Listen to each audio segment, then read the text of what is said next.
Welcome back to DVC Weekly. This is episode 65. My name is Jason Erpelding. I'm the broker of Buy and Sell DVC. As always, I'm here with Scott Ferrioli. I'm the owner of DVC-Rental.com and BuyAndSellDVC.com. Today is May 4th, 2022. May the 4th be with you. And so the 11-month window is going to be April 4th, 2023. And the 7th-month window is going to be December 4th, 2022. So let me ask you this. Are you a big Star Wars person or? Yeah, pretty big Star Wars person. Yeah, I think I should wear something Star Wars for today. Yeah. Think of it. I don't have anything, buttoned down or anything, just T-shirts that are You should have just gone as like C-3PO or... There you go. So a couple questions here I have written down. Again with the questions. Please don't be about rash. So do you think the minimum amount of points to receive benefits buying directly from Disney will ever go down? It's at 150 right now. Of course, in the past, you could, a few years ago, you could buy as few as, well, I say a few, maybe it's up to 5 years now. You could buy as few as 25 points from Disney and receive the full benefits. Now it's at 150. Do you think that will ever go down, or do you see it only? Again, this is part of the show. Predictions sure to go wrong. I think I got a crystal ball over here or something.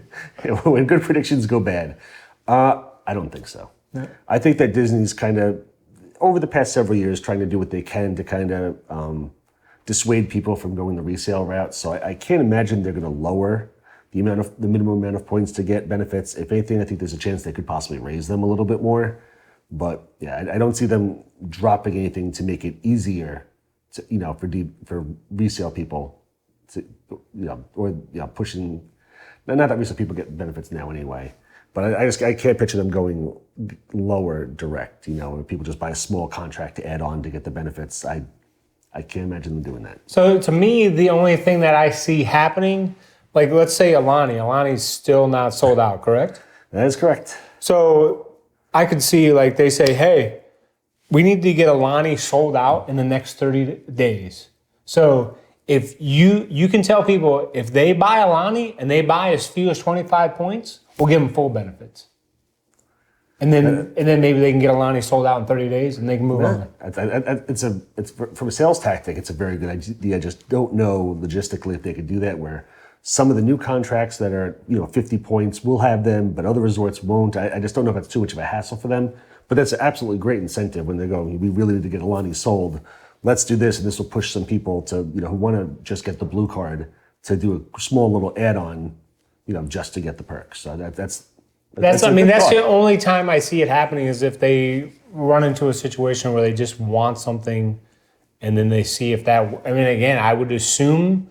Like, even though there's probably not a lot of people that want 25 points out of Alani because they're just right, they're just people that use it at Walt Disney World. But all of a sudden, you throw that, it's so tempting. They're like, okay, let's do it. Yes, I know there's a lot of in the past, a lot of people, as you know, would buy a small 50-point contract just to get the perks and then have the majority of their points resale. So I have to imagine if they did that sort of benefit discount type thing, we're saying if you buy these Alani ones. You get the perks. I have to imagine you're going to get a good amount of people jumping on that. So now, if that ever happens, then I would say it's because they saw this episode. I think so. So the next question I have is, what are your thoughts on Moonlight Magic? Because I see, Moonlight Magic is back. It's been back now for, I don't know. How many events have there been so far in 2022? Just one. Okay. Yeah, there's been one event. There's another. There was just a sign up for a second one, but only one has completed as of now. So what are your thoughts on Moonlight Magic? It's an interesting one because I've gone to the majority of the Moonlight Magics living locally. The last one I wasn't able to get into, even though I was there, and that's what's tough is that I was there, right as it went online in the morning, and it's a random thing that gives you a number. I was on mine. My wife was on hers. Trying to get, to get through the queue, and I think my wife got down. It starts at like you'd be 5,000 in line. I think she's the one she has like, she was like 1,700. I'm like, all right, there's a good chance we're going to get that one. We got down to, there are 15 people ahead of you, and then they shut it down. So we just missed the last one. They're for free parties, they're fun, but what are your tips for them? Go for food early. A lot of times, the the food, a lot of times they'll give you food certificates. And the food certificates, a lot of times, will start before the Moonlight Magic starts. If you wait for Moonlight Magic, a lot of times, because there's only like 1 or 2 places that are open, gigantic lines. But like a lot of times Moonlight Magic will start at 9, but if you look at the food certificate, it'll say like, goods starting at like 6 or 7. So get your food early when there's not gigantic lines is definitely the best tip. And a lot of times it only lasts for like 2 hours. The Moonlight Magic, it's fair, it's not bad. I would never think that it was a major perk that you would ever say, I need to get a blue card because I want the Moonlight Magic access. It's okay. Because it's a roll of the dice of whether you're going to be able to get in. It's an absolute... And also a roll of the dice if even it's going to occur while you want to go on vacation. There's all, it's... I mean, to be honest, we own multiple contracts, and we had several logins going on my computer, on my wife's computer, because we have a bunch of memberships. We can, we're able to actually do more than one if we wanted to. Still couldn't get into this one. So again, it's a roll of the dice. I mean, it's tough to get into. Because what's the capacity, or do you? I don't know what the capacity is, but I've been to them before, and they're still pretty crowded. They feel crowded, and the food always is ridiculously crowded. Yeah, I mean, I've been to participated in one. It was at Magic Kingdom, and that's the one thing I would say is if you don't want to get caught up in the hype of the free food or the free ice cream, because then you may spend a majority of your time just standing in line. Yeah. Like you want to try and experience as much as you can with the shorter lines versus the free food. Yeah, and one thing to also mention is that they're doing it for a reason, but they always do it during the week, and we're not on vacation when we go, so it's a lot of times it'll start sometimes at like 9:00 at night. Actually, I said 7. I think it starts at I think it said 7 earlier. No, I did say it correctly. It starts at 9:00 at night, and I'm going. My kids have school the next day every single time.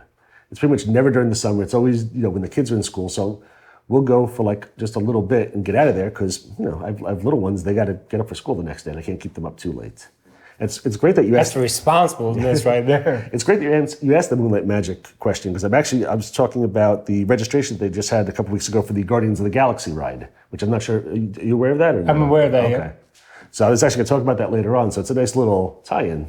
Nicely done. So yeah, that's what I mean. My tip is, you definitely if you bought direct, and that was the reason you bought direct is because you wanted Moonlight Magic. Not a good reason to buy direct. Right, because over a 10-year period, you may never get in. There's no guarantee. The member that's been there 6 times in a row may always get in. The one member that's missed it 6 times in a row may never get in. Yeah, there's no... You have to figure, say they advertise it, what are the odds that you happen to be coming down here for those exact dates anyway? And even if you are, it's not easy to get into. Again, we live locally, so I can go to any of these, and we still couldn't even get in the last one with 2 of us trying first thing in the morning because we can go to them, still couldn't get in. So it's definitely not a perk it's a nice perk to have, but it's never anything you'd really want to consider in the back of your mind going, I need to buy direct so I can go to these parties because the parties aren't great anyway, and it's a crapshoot. Right, it's not a must. No, it's not a must do or anything. Not at all. On a scale on your food rating scale, when you calculate in the risk, the timing, I mean, it's probably I'd say 6.1. Okay. I mean, it's decent. It's nice that Disney does it. It's not there's no fee to it, so it's cool that they offer it to you. So I want to put it over 5, but it's hard getting into, and while you're there, you just go, that's it. I know the last one that they had, people were complaining that there wasn't much going on at all. And the lines were way too long. And everybody was complaining that the lines were absolutely insane. And again, it's something free, so you really can't complain too much, but don't ever buy into DVC for that reason. Get direct blue card because you want to go to Moonlight Magic. It's not worth it. There are other reasons, better perks than that. All right, so now we're going to go into the buy and sell DVC side of things. And I did notice a poll in one of the different discussion boards. It said, in making a purchase decision, don't look at this. Did you ever look at this? In making a purchase decision, which of the following are your top 3 considerations? And there was 214 votes. And really, I will say, well, I'm sure you saw it, but I briefly. The outcome of it is what I would expect. So I was glad to see that because, these are at the bottom of the list was resort size. Because, people, they're not really, it's like, I like the beach club pool. They're not really concerned with how big the beach club is. Yeah. At the bottom was amenities. Resale point restrictions was at the bottom, which is another good thing that was at the bottom. Room type, transportation options, theming and decor. So the top three things were location. Makes sense. Yep. Price. Yep. Which makes sense. Definitely. And deed expiration. Yep, makes sense. Because again, you have so many people that are looking now, DVC is just getting exposed to new people constantly. So when you're getting exposed to DVC in 2022, even though there's this huge chunk of people, that love the beach club, someone new coming in and says, well, that expires in 2042, My daughter's 2 years old. She'll only be 22. Does everyone really want it to end? Yeah. So, you take those things into consideration. You want to, you want to take in location. What area do you want to stay in? Like, if you're always going to come to Disney World, I definitely would not recommend owning at Hilton Head, Vero Beach, Alani, or Grand California. Yeah, absolutely. Price, that's going to become a factor because if someone says, X amount of time, they're going to make reservations less than 7 months in advance, well, then you probably don't want to spend $170 a point to own at, say, Bay Lake Tower when you can buy Saratoga for maybe $135 to $140 and make that same reservation because you're making it under 7 months. And then again, like we mentioned, deed expiration because, you might be looking at, I want to, at least 2054. So it's going to be Saratoga or Animal Kingdom 57 or Bay Lake 2060. So I thought that was, when you're making your decision, again, these were the numbers. So the number one consideration was location. Number two was price. 3 was deed expiration. 4 was theming and decor. Transportation options, room type, resale point restrictions, amenities, resort size, and other. So I thought that was good information to it pass along. definitely makes sense. When I bought my first contracts, I'd say it was 2 and 3 for me. We wanted best bang for the buck, and we picked Saratoga Springs because it was priced relatively low, it had low maintenance fees, and it had a later expiration. And then when I bought again, I bought Saratoga Springs again. And then at that point, I said, okay, there's smaller ones. There's resorts I do like that I do want that 11-month window. So we ended up adding on at Boardwalk and Animal Kingdom specifically to use at those resorts. So it's typically that's the main thing. It's buy where you want to stay, or best bang for the buck. It's kind of like those two.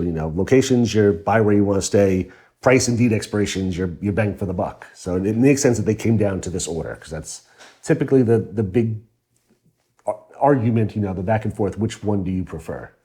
And again, I was always bang for the buck guy. Now it's getting a little tougher to book. So if you want to stay somewhere, definitely buy at that resort. All right, now we're on to the food review of the week. There's no food here for me to taste this week, but... Come here, I'm gonna eat you! Get in my belly! Well, this food I couldn't bring back for you because it would have melted already. I'm back at Vivolio Gelato at Disney Springs. And now so for their gelato, they charge $7.25 for 1 scoop or $8.75 to add a second scoop to it. So I had to. So you always have to get 2 scoops. You got to get 2 scoops. $7.25 or for $1.50 you get another one. So of course you had to get the 2 of them. The first scoop that we got was the Dulce de Leche gelato, and I have it written down here that what gelato is. It says, I went on Google. It's ice cream gelato are both popular frozen desserts, whereas ice cream is airier and has a higher fat content. Gelato is softer and packed with flavor. Both contain a lot of sugar, but gelato is traditionally made with much less fat. So I liked the Dulce de Leche, but I found it needed more caramel or something. Like it didn't have it, kind of like the cannoli, the strawberry cannoli that we had last week. It was missing a little bit of flavor. It was definitely better than the cannoli, but I just felt like it needed a little bit more. It was myself, the kids were there for this one, and nice. my mother-in-law as well, and it was good. I gave it a 7.1. It wasn't great. The other flavor that we got was better, and I will discuss that in a later episode. But I was a little disappointed by it because Dulce de Leche is typically very sweet caramel, and it was lacking a little bit, but it was very pleasant and again nice and smooth. And it was gelato is very. I'm assuming you had gelato. I know you've had gelato in their sandwiches with me before, but do you like dulce de leche typically? Yeah. Just it's good. I remember I worked with a guy like in 2001, and he was always dulce de leche. When you said that. Well, when I worked with the guy, I'm like, tell me he's got a dulce de leche story. My God, that is specific. Wow, nicely done. But yeah, it was decent. I would definitely go back there to get gelato again. I wouldn't get the dulce de leche next time, but it was pleasant. Texture was really nice. And what was the score on this? 7.1. And what did everyone else? Everybody, I didn't get scores from everybody else, but I mean, they had the same thoughts. They had the same thoughts, yeah. Okay. Especially my mother-in-law was the first one to taste it, and she was like, it's a little lacking on flavor, but it was still pleasant. But so out of that once, did everyone? There was 5 of you. There's 5 of us. Yes. They just got one taste, or how? Oh no, the spoons they give you are like those little tiny. Okay. So you sit in like little tiny amounts. But I mean, very very very creamy and nice consistency. I mean, as it mentions here, like these are much softer, and they are, and it was good, but just it could use a little more. And the other one I tried is definitely better. Nice. All right, now we're on to the DVC-Rental section. Here we go. So, as teased earlier, the Guardians of the Galaxy opening, the registration was a couple weeks ago. And not that you would criticize Disney too, but Disney dropped the ball huge on this. The online registration started at 9 o'clock in the morning. A couple days prior, they teased that there's going to be an online registration coming up. Like, check your emails. Then they took it down, right? No. I think they kept that up, but what they said was it's going to be, keep your eyes peeled for your emails. It's going to be coming sometime soon. And then again, what happened? I'll tell you exactly what happened with us is that somebody posted on Facebook, "Hey, it's going to be tomorrow morning, 9 a.m. Here's the link." We were able to click on the link, and it automatically put us in the queue. It said 18 hours left, and it was counting down. So all right, this is the right thing. Disney sent out the emails at 9:17 the next morning, a.m., 17 minutes after registration began.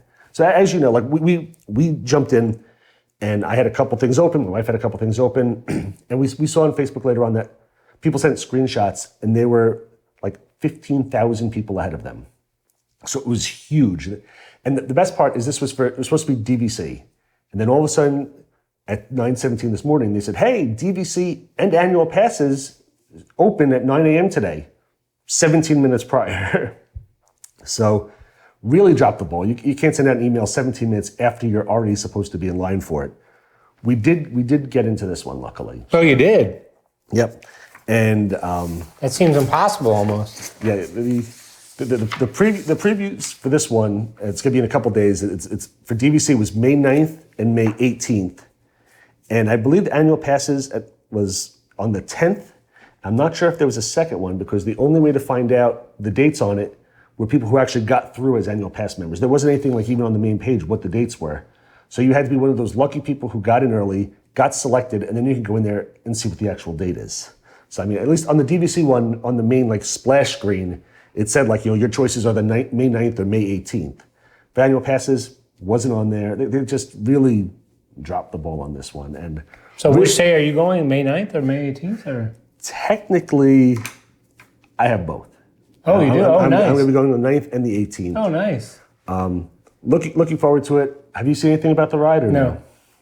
I'm a little concerned about the ride because I like roller coasters. I typically don't like ones that go backwards. It kind of messes me up. Expedition Everest will do it a little bit, or the Hagrid's ride at Universal will do it. This one, it's a regular coaster, but the cars turn while you're going. So you could be going over a hill like this, and the car is sideways as it's going. The car moves with you, and I'm just worried that's going to mess me up a little bit. So really, really looking forward to trying it out. Do you go upside down at all or no? I don't know. I don't know if it does. I don't believe it does, but to be honest with you, I haven't been following it because I kind of want to be surprised. So a lot of times, surprised to see if you get motion sickness. Exactly. I don't.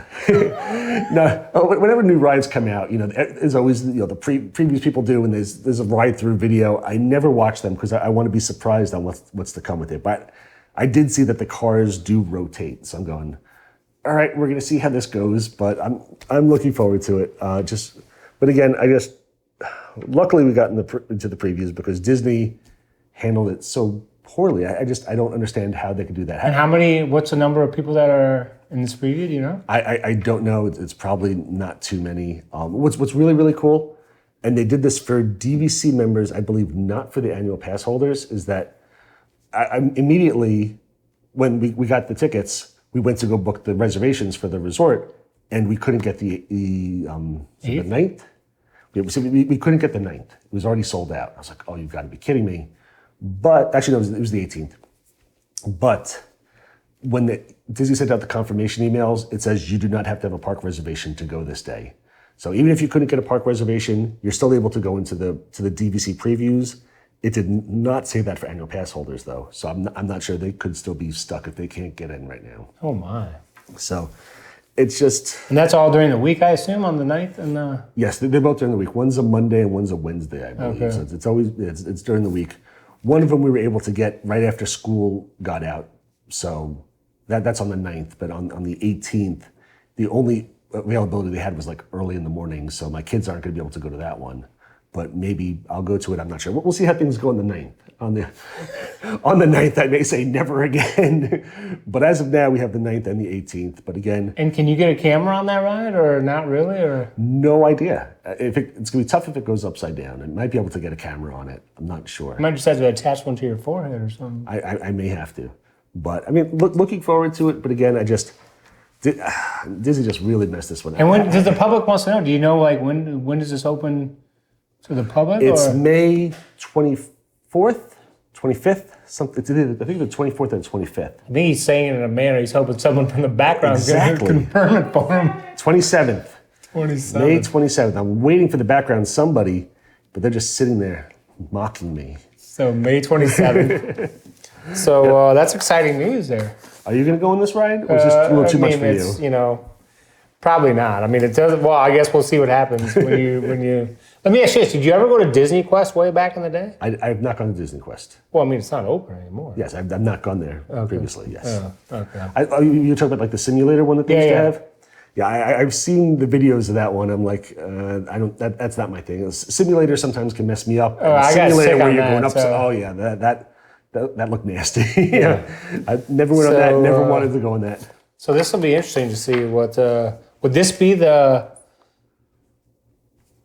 most extreme roller coaster at Disney or no? I think so. Yeah. Probably. I don't know.